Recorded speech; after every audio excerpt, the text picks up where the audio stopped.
politik merupakan suatu kelompok terorganisir yang anggota-anggotanya mempunyai orientasi, nilai-nilai, dan cita-cita yang sama.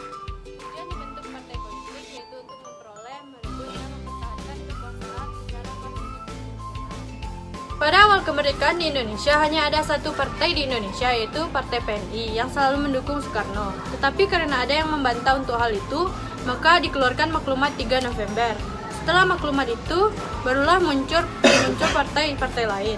Berikut nama-nama partai tersebut. Yang pertama, Masyumi, dipimpin oleh Dr. Sukiman Wiyosanjoyo, berdiri tanggal 7 November tahun 1945. Yang kedua adalah PNI yang dipimpin oleh Sidik Joyo Soekarto, berdiri tanggal 29 Januari 1945. Yang ketiga adalah PSI, dipimpin oleh Amir Syarifuddin yang berdiri tanggal 20 November 1945. Keempat adalah Partai PKI yang dipimpin oleh Mr. Muhammad Yusuf, berdiri tanggal 7 November 1945. Yang kelima adalah PBI yang dipimpin oleh Nyono, berdiri tanggal 8 November 1945.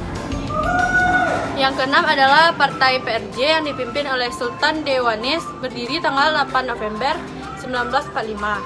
Yang ketujuh adalah Parkindo yang dipimpin oleh Dr. Prowinoto, berdiri tanggal 10 November 1945. Yang kedelapan adalah Partai PRS yang dipimpin oleh Sultan Syahrir yang berdiri tanggal 20 November 1945. Kesembilan adalah Partai Permai yang dipimpin oleh JB Asaf, berdiri tanggal 17 November 1945. Yang ke-10 adalah PKRI yang dipimpin oleh IJ Kasimo, berdiri tanggal 8 Desember 1945. Sistem kepartaian yang dianut pada masa demokrasi liberal adalah sistem multipartai.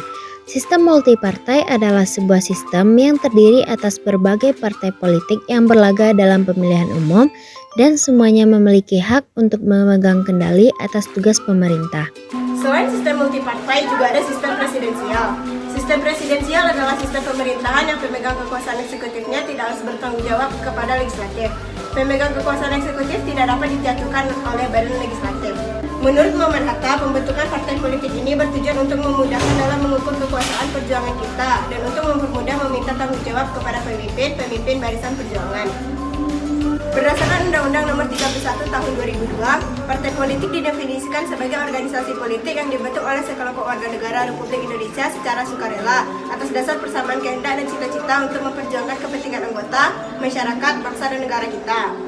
Dari pembahasan di atas, maka dapat kita simpulkan bahwa sistem kepartaian sejak dikeluarkan maklumat 3 November sudah berjalan dengan baik dan partai politik sudah banyak di Indonesia.